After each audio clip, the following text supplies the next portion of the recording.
Good morning, dearest friends. Welcome. Today is Thursday, February 10th.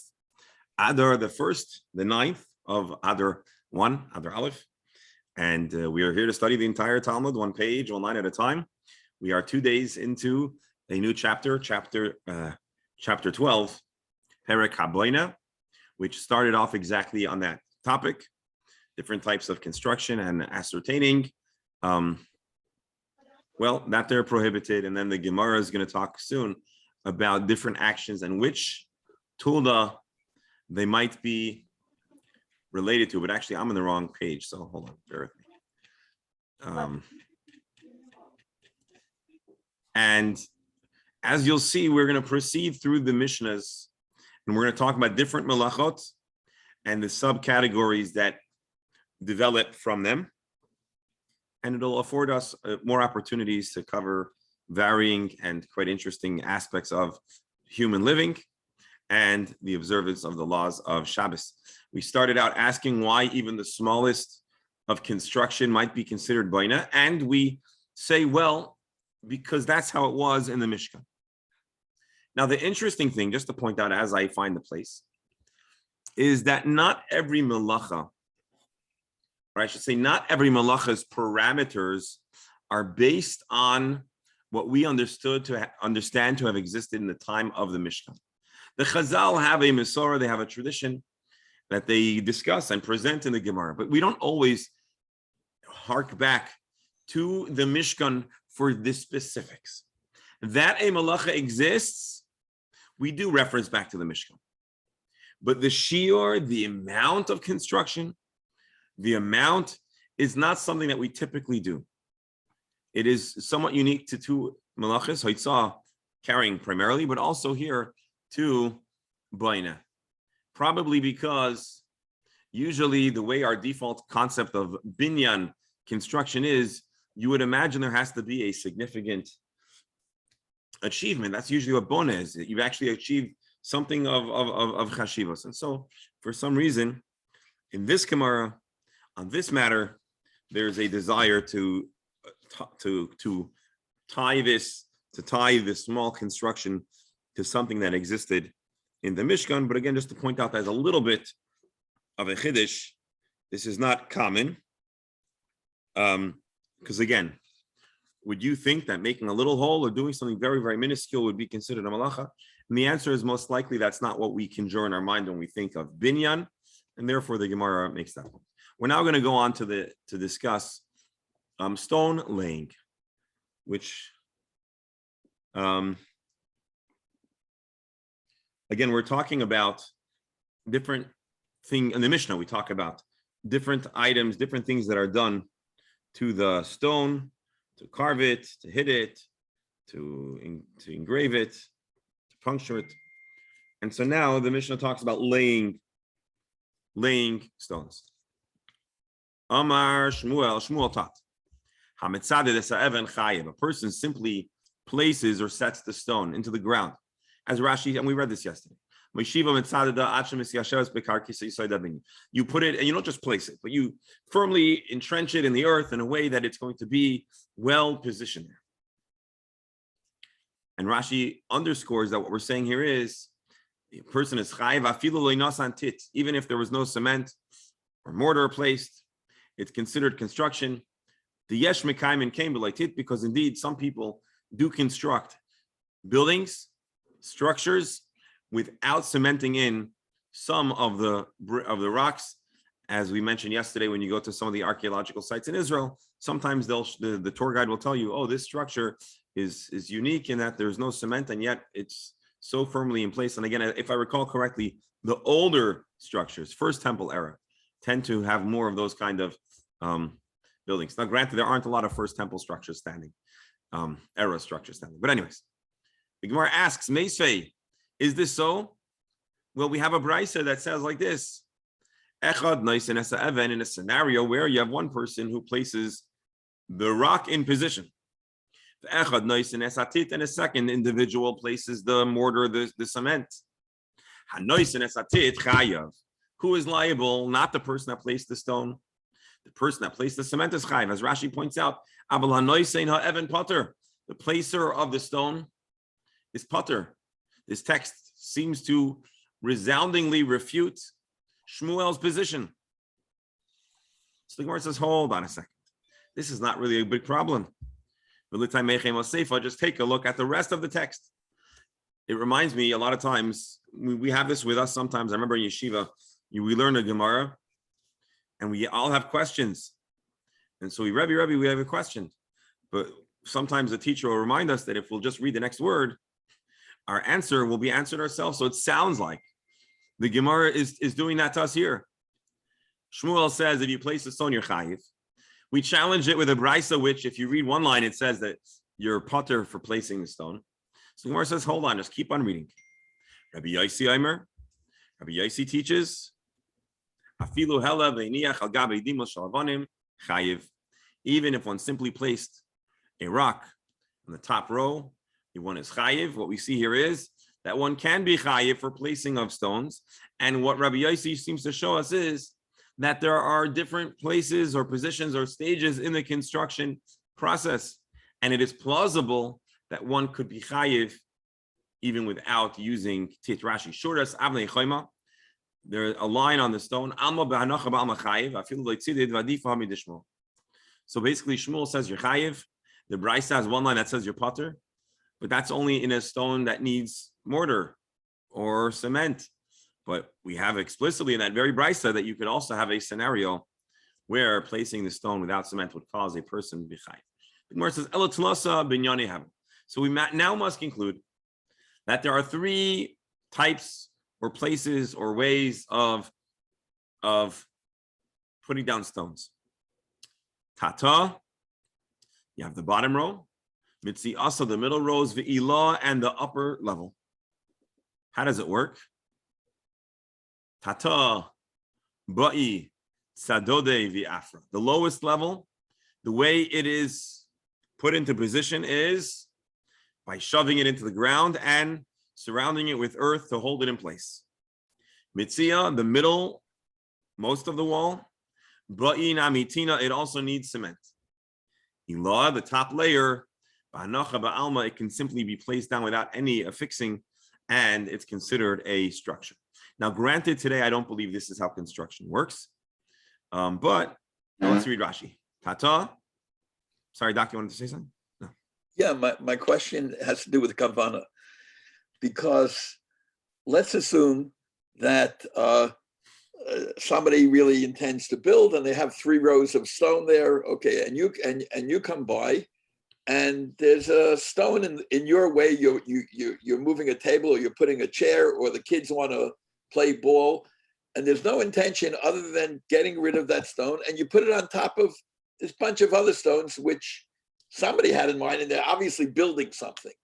So I just want to know what, and if you want to go beyond that, even what might look like building to you permanently might be someone's idea. I want to show you what we might be doing. This is not, obviously we wouldn't do it here in the middle of this space. So kavana is my question. How important? That's a good point, a good question or a good point. And indeed, kavana is miskaven and soirich. If your malacha is for what your need or purpose or intention is, are critical elements to identifying if a malacha is actually a malacha. But I would ask your person who places the stone down to get it out of the way, if he also had in mind, if I'm moving the rock anyways, let me place it on the rock. But you're right, we would want to probe. Okay. We would probe his mind, and depending on what his intention was, would certainly, or at least very strongly, potentially influence if he has to bring a carbon in. So if his kavanah truly was just to not stub his toe, then likely this would not be considered boina, at least not biblically. So that is a good point. So shkayach. So now let's just go back to Rashi, who's going to elaborate on our 3 types of bricks or stones. Kata, the lower level. Yisoid ha'choima, the foundation, the base. Tachtis shemaishivin avonim al haaretz. The way it works is that we place rocks on the earth. Beloitit bitziduli v'afar. We just place it firmly entrenched into the ground. Kol atzmai einoi elo litzaded es ha'even sheteshe b'shav. And the whole purpose of shoving it in and working it is that it should all be equal and flat. it shouldn't bend or fall. The offer and there is earth, compacted earth to hold it in position. And that's what Shmuel was talking about. There are the rocks that are entirely done with placement. And so, Dr. Hammer, just to add to your question, the way Rashi is describing this, it sounds like there's a lot of precision and effort needed, even if you're not using cement. So the odds of a person seeking to eliminate something you might trip or stub your toe on and do it with such precision and expertise is hard to fathom. But yet, assuming that could possibly happen, then I would keep our comments about kavanah. But again, it sounds like there's a lot of intention and it has to be smooth and even and balanced. And so it's not likely that that's what a person would do. But ubraisa b'mitzah kala bingin kula. The braisa is talking about the middle, the primary, the bulk of the well, which are all the rocks after, or bricks, stones, after the bottom layer up until the top layer. And so I suppose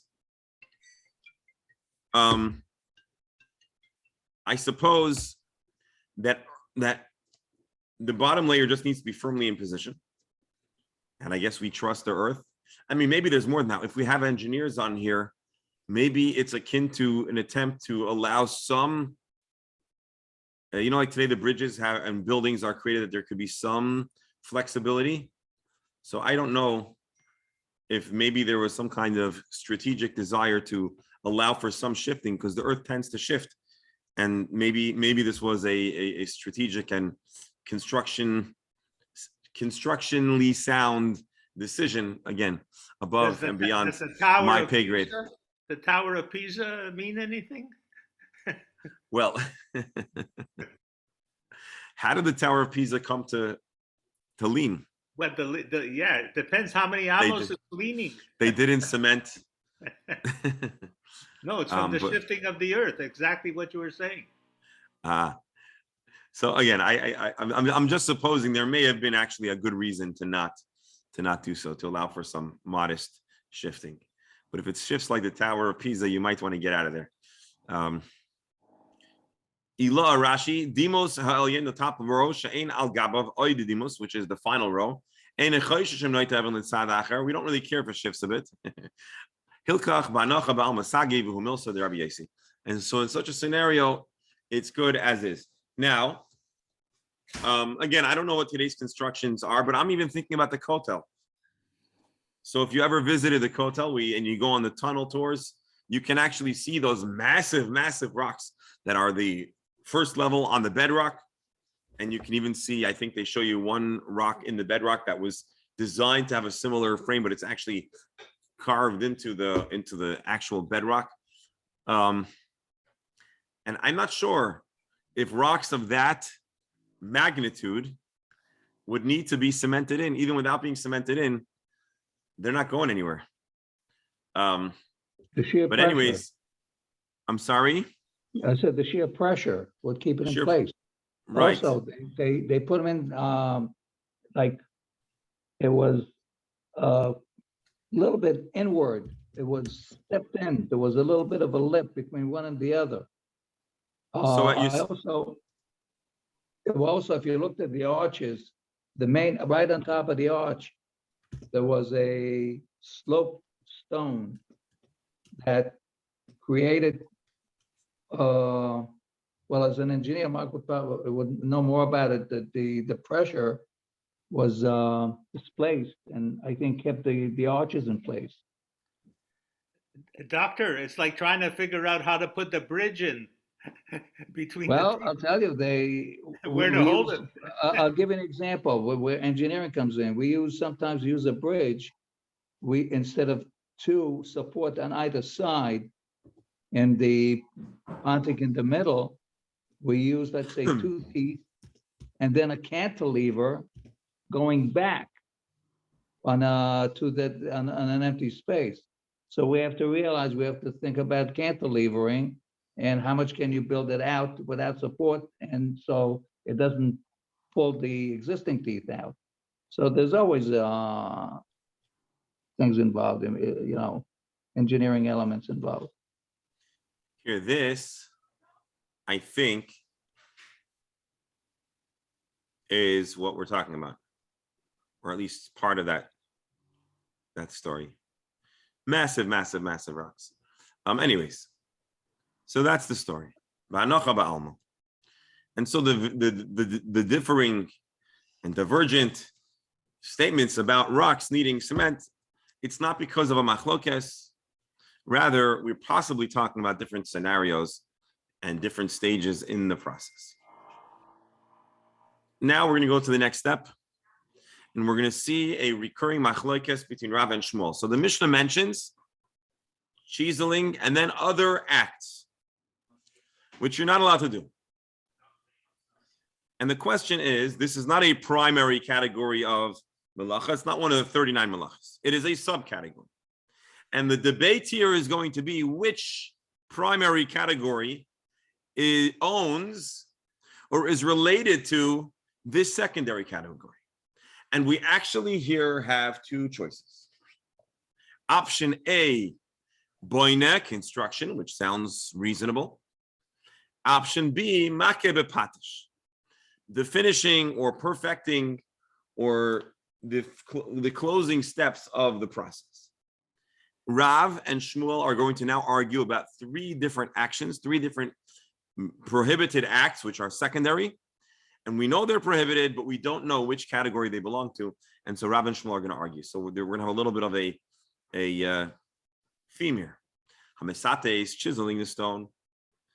As you may recall, Rashi describes how different stones have different finishings. Some are smooth, some are bumpy, some have a design on them, like the kotel stones.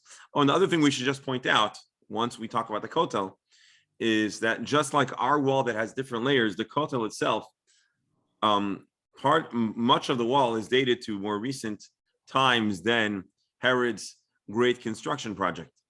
So I think they have the Ottomans, the stones that were placed by the Ottomans, and the stones that were placed in the Crusader era, and then stones that are much more recent. And so, unfortunately, not all of the kotel is original temple compound construction. So, should point that out as well. All right, Misates Mishamai Mechayev. Why? What is the primary category that one is chayev for if they do Misates of Shizul? Rashi Ezu Tolda Min Ha'avot. Which primary category owns, what is the father, what is the parent category of these acts? Who cares which primary category a tulda comes from? What's the relevance? Well, there's an important relevance. We said that if a person does an aven, a tulda, primary and a secondary of the same family, they only bring one carbon. But if they did it, if it's of two different families, they would have to bring multiple carbonot. Additionally, on Shabbos, if a person is desecrating Shabbos, the only way they could ever be liable for the capital punishments in Beis Din is if there was hatra'ah, if they were warned, admonished, and the hasra is not enough just to say, don't do that, it's Shabbos. You have to say, stop doing what you're doing because what you're doing is melacha X. And if it was a tolda, apparently you may have had to say, this is misates, which is an offshoot of X, of boina, building, or whatever. So we need to identify which family it comes from. Rav says, chiseling. Mishum boina, this is related to construction, to building. Shmuel says, no. Mishum makeh b'patish. The chiseling is more related to makeh b'patish. What is makeh b'patish? Well, we said it's literally the hit of the hammer, but conceptually, Rashi will tell us, Gimar melachahu. It's the it's the steps that close out and conclude the melacha. Shehamakem shecharatz charitz ze lo yachrotz od. Because in the place where you've created the design or the whatever it is, it will not be done any for it will be done no more. You finished the process. The stone needed to be chiseled, and now this little section will be chiseled no more because it is finished. Which is an interesting phrase. Rabbi. Yes. I think that we have to think a little bit. Makeh b'patish is a sign of aggressive, to finish something smooth over, there's many, many other ways of expressing it.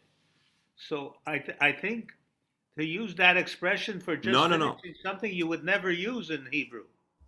Makeh b'patish is an analogy, I think, or like it's makeh b'patish in certain construction Just steps the is word literal. makkah right away is like, sets me in a different direction.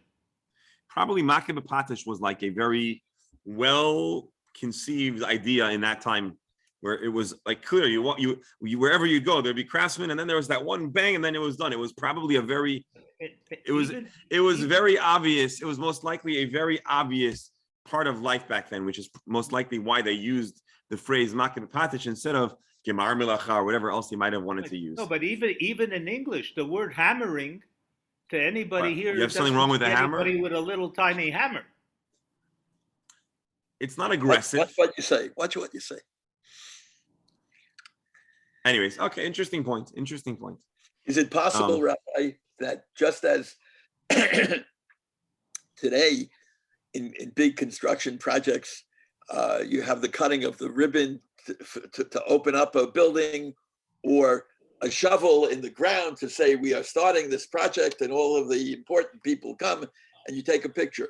Maybe in those days, this was ceremonial, that some important person, maybe from that same industry, who a bucky, a mumche, who knows Probably what he's the doing, donor. or somebody would come, and it's not that, and even if he never had a hammer in his hand before, they give him a hammer and say, give a clap, and that's it, and they take a picture. They used to put in what's called Evan Pinah, a cornerstone Right. in the I ground. have a question. Right. Okay, so same idea. I don't know, why don't we Google? Same, I mean, maybe. I'll tell you what, I'm not sure if it was what I believe is there was a ceremonial aspect to it. I'm not sure if it was quite as ceremonial Right. all the time as we're portraying, but I think that's fair to say. And even if it wasn't, even if there was a utility to it, it was something that was I believe, something that was very obvious. Different industries or craftsmen have certain quirks or, mannerisms. So it would have been something, I believe, that would have been very obvious. It wouldn't have been strange to a young student or an older student studying the Mishnah, seeing makeh b'patish. To us, we're like, what does makeh b'patish mean, and what does it symbolize? I have a feeling to a student in the time when the Mishnah was composed, it would have been the most obvious, just like boina is a word that we can kind of wrap our minds around. Well, I suppose makeh b'patish too was something that was very familiar. Ultimately today, Rabbi, question. Go ahead. So regarding the hammer situation on Shabbos, you're allowed to use a hammer to break walnuts or cashew nuts, but you can't use it for other purposes, correct? Maybe. Right. But that has nothing to do with what we're talking about here. Here we're not No, talking we're about using the a hammer. We're not talking about no. That's what you have to understand. This is a concept. This is a concept. We're not talking Oh, a concept. about wielding a hammer per se, although it may be a hammer. We're talking about, at least according to some, there's different commentaries. So I'm over. We need to simplify it. But as Rashi points out, makeh b'patish means gemar melacha. It's the thing that closes out a process, a melacha process, or a creative process, I should say. Maybe. Well, anyways, probably printers have a symbolic. I don't know, where you cut the paper. I don't know. There's like every industry. Well, we'll see soon. There's other types of the final step. Yes. There's a perfect example in the railway, the last spike. Yeah, maybe. Yeah. Perhaps, possibly that is the idea. All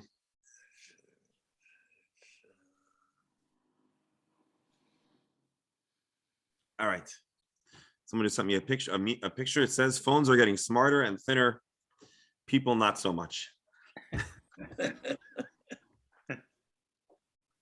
All right.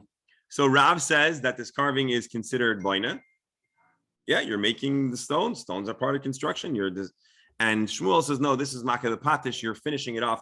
Once you put in the design and the finishing touches, then it's ready. Next prohibited act. A person who makes a little puncture, you punch a hole into the chicken coop. Rav says, Mishum Baina, this is part of the construction process. Why? I believe what we're going to see here is, well, Rashi, here. Shel 8, who? The chicken coop was made of wood. This sasum, and it was mostly closed in. Umenakvo, the final process is you make a hole, a puncture. Chickens live in the coop. They do all different functions in the coop, including waste. And Rashi seems to indicate that it's a matter of smell. Rabbi Steinsaltz describes something about fumes. The chicken waste in a closed, heated box could create fumes that could be toxic. And so this way they created an exhaust to allow those fumes or the scent or whatever it is to escape. And this was the last step. Once you build a chicken coop and you puncture a hole, now you can remove the chickens in, because this is a necessary step to get rid of the fumes. And so any person who constructs chicken coops in the Mishnaic era, the Talmud era, knows you build the box, you do all this stuff, and then you puncture a hole, and now you're good to go.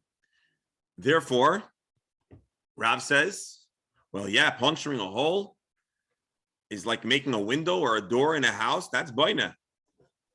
Shmuel says, no, this is not going to patish. You're now finishing off, and now the chicken coop is ready for delivery. Why can't you say it's Tsar Balei Chaim if you don't do that? You could say it's Tsar Balei Chaim, but there are no animals in here. So our question is You can't put them in until you do it. Nachon, but that's not a malacha. Tsar Balei Chaim is not a malacha, or avoiding Tsar Balei Chaim is not a malacha. Permission. It's a way out. No, on Shabbos. Well, Just don't put the chickens in. We're talking about a person who's just now fashioning a chicken coop. We're not talking about the chicken farmer. We're talking about the guy who's making the farm implements and the farm. So what happens if you already have it and the chickens are in there, and then you realize I forgot to put the hole in there? You should do a charge back on your credit card. This is not a chicken coop. A chicken coop by definition is whatever a chicken coop was plus the exhaust. And therefore the exhaust is by definition the final step that we know. The question is, does that final step, an act of construction, you've built a chicken coop? That's what Rav says. And Shmuel says, no, this is the final step. This is Makeh b'patish. Rashi, Shehi Gemar Malachas Halul. This is what makes the lul marketable. Midi dehu Gemar Malacha, anything, according to Shmuel, that is the Gemar Malacha, the last step. Chayiv mishum Makeh b'patish. The person becomes chayiv for the act of Makeh b'patish. And Rashi kindly reminds us of Perek Klal Gadol Daf Ayin Hey Amud Beis, where we spoke more of the subject of Makeh b'patish. Hatzor Tzura, here a bunch of Makeh b'patishes. Rabbi, Yes.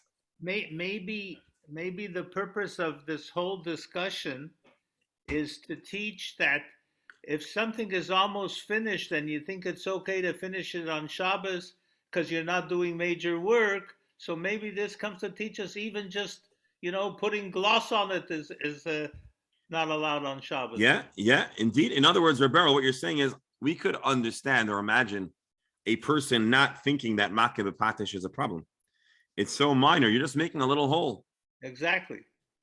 But we clarify, no, that is a malacha. It is prohibited. And no matter the amount. I'll just show you this Gemara, which mentions our idea we're discussing here. We said carving stone. Here, I think Rashi gave a little bit of a different interpretation. No, he says enough of the same. After the rock has been dislodged from the mountain, you do finishing touches, finishing designs. I think Tosfos said it was a design. Yeah, Tosfos in the Gemara 9a, which is what stuck in my mind actually here. It's not considered mechatech. It's not considered memechek because it's already fit. Elo shmeyape oisa v'oisa bos your tutin The Yipoi Ke'ein Sha'osim Achshav Misate Evan. Tosfos says clearly this is about giving it its final decorative design. Rashi disagrees and says, no, it's more about sanding it down. It's finishing, giving it the finishing touches so that it'll be useful. And so Rashi seems to connect it here, and I think in this Gemara too, more as a usefulness. Tosfos talks more about a design consideration. The Gemara here, which again we learned already in Ayin Hey, Klal Gadol, talks about Hatzor Tzura B'Kli. If you make a design on a thing that's about to be sold, or glass blowing, which is the final step of making the glass.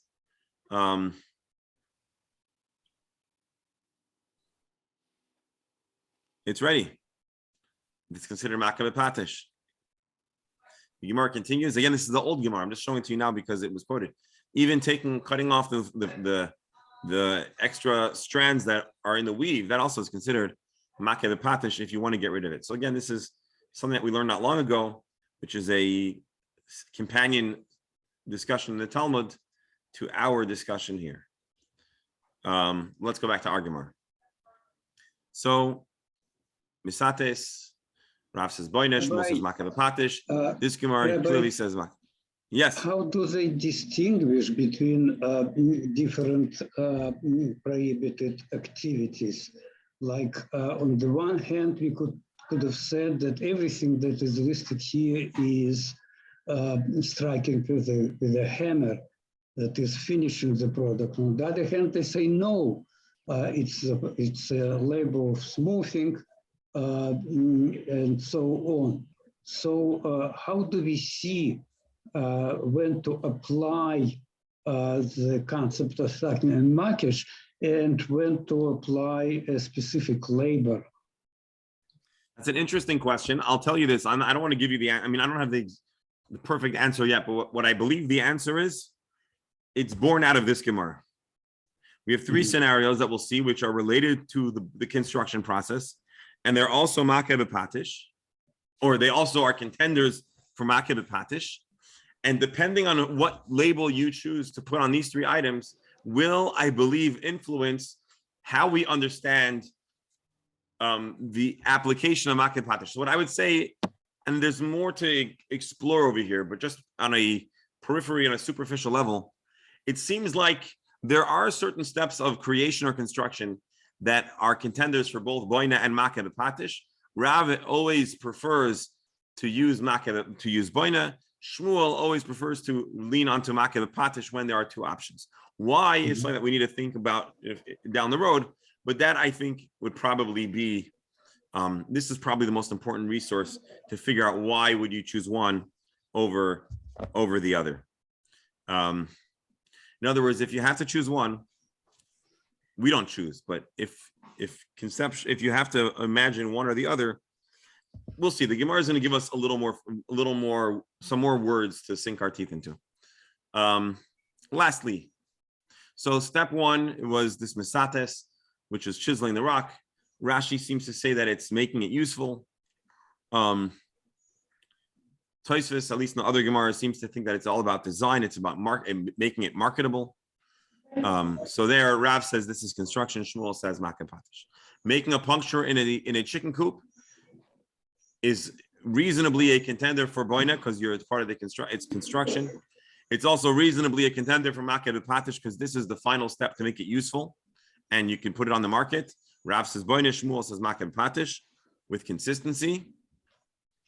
Third scenario, Ayel Shufsa or Shufta Bikopina Damara, making a hole. No, I'm sorry. Placing a pin in a farming implement. Rashi, Yosed Katan Shetoichim Metoich Beis Yad Shal Mara. It's a little insert that is installed into, I believe, a hoe. Let's see, Rabbi Steindl tell you. Inserting a pin into the handle of a hoe. Yosed Katan, a small beam that's placed into the handle of the hoe. and it's meant to secure it and to keep the handle and the tool from coming apart. Give me a second. Wedging a peg into the cavity of a hoe. I think this is like, sometimes you have these like, I'm thinking, or sometimes like a pin that goes through to like keep something in position. Yeah, you have something. There's a pole of the thing in it, and then it has. That's what I was thinking. Like you have the poles where you put a pin and it keeps it in place. So it sounds like that is approximately what we're talking about over here.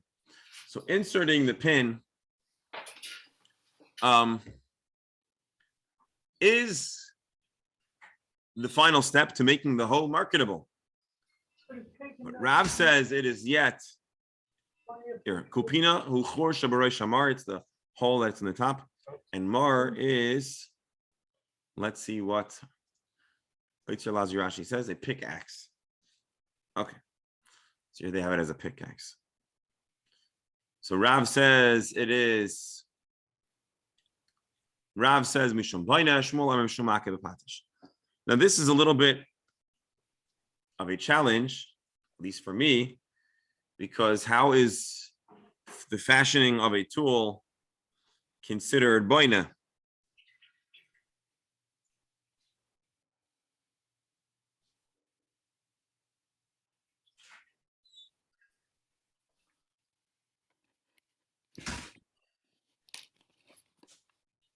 Here, so some of the mefarshim, I suppose. Let's back up. This is a question that apparently is a big question that maybe we'll try to explore. But generally speaking, Professor, these three scenarios,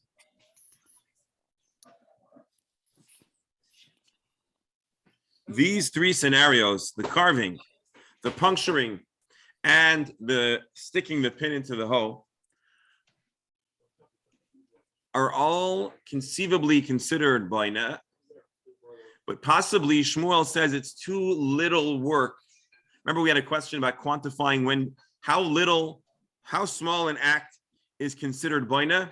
Well, maybe Shmuel says because it's such a minuscule minor act, it doesn't really feel like a classical binyan construction building, but it certainly is the final step of Makeh B'Patish. And so therefore, whenever the final step is a relatively minor step, maybe that's how Shmuel, or maybe that's why Shmuel prefers to call it Makeh B'Patish. Whereas Rav is going to say... Basically, the distinction is between opinions of Rav and Shmuel, and they argue against each other as they do in all other situations.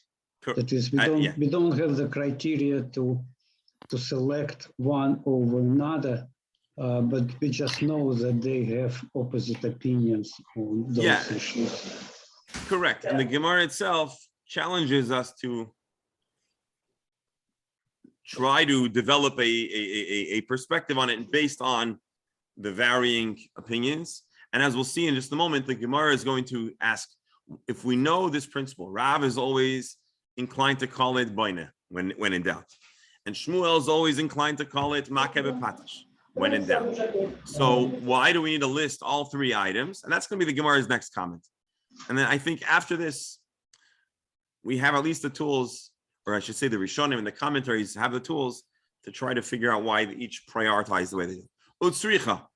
We need all three questions, all three scenarios. The Ashmin and Kamaisa, if we're only be taught the first case, the case of, what was it? It was chiseling, puncturing a hole into the chicken coop, and the pin, inserting the pin into the rock. So if you have the first one, Be'ahi kama Rav, why does Rav call that binyan? Mishum the derech binyan mekach. Absolutely. It is absolutely so that construction entails carving and scratching out the rock. Aval oise neke belul shel tarnei goyim. De'ein derech binyan mekach. However, when it comes to making a hole, in a sense, making a hole is the opposite of building.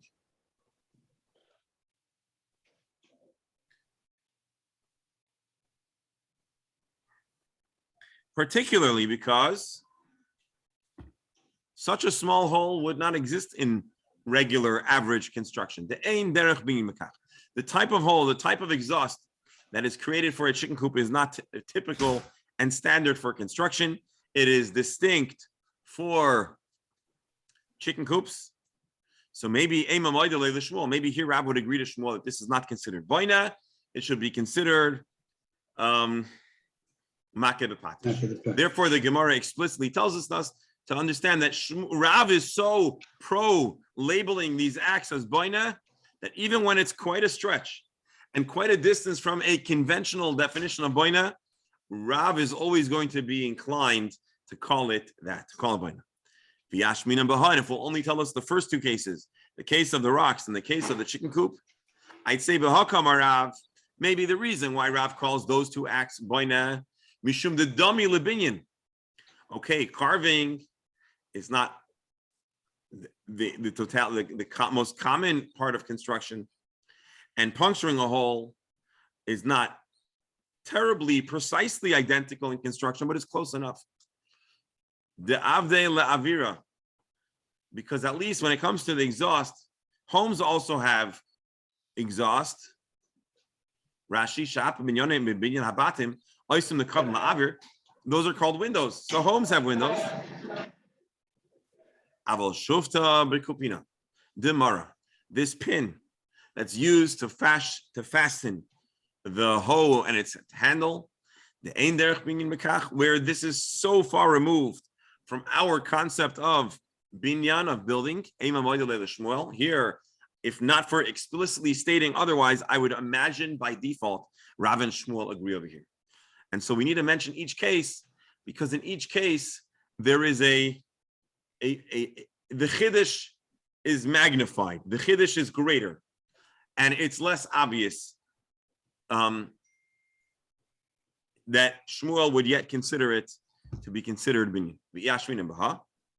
And if we would only teach the scenario of the hoe, which is most shocking, that Rav considers that binyan, and I would avoid the other two, I would think that maybe Shmuel, although he errs on the side of makeh b'patish, where it's very, very construction-like, he would agree to Rav, and therefore we need to mention each of these three cases. Some of the cases we are more surprised at Rav's position. Some of those cases we're more surprised at Shmuel's position and Sricha, and therefore we need to have both of them mentioned.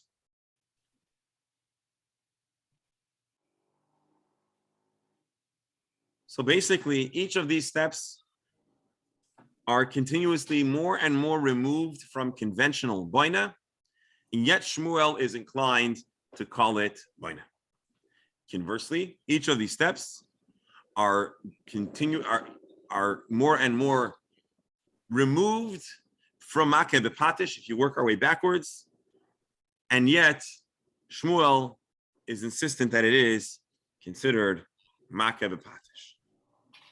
So what is the criteria for distinguishing between makeh b'patish and boina? Well, apparently there's two schools of thought. You have the Rav school of thought, which as long as you can have a nominal or slight association to boina, we're going to call it boina. And Shmuel says the reverse. As long as there is any way to call this act makeh b'patish, he's going to call it makeh b'patish. The professor's question stands, which is, what is the underlying value, or what is the underlying motivation for Rav to see the world from a builder's paradigm, and what is the underlying reason behind Shmuel? For that, we need to give it some thought. Maybe tomorrow we'll be able to present some ideas. And so, my dear friends, this draws our session today to a close.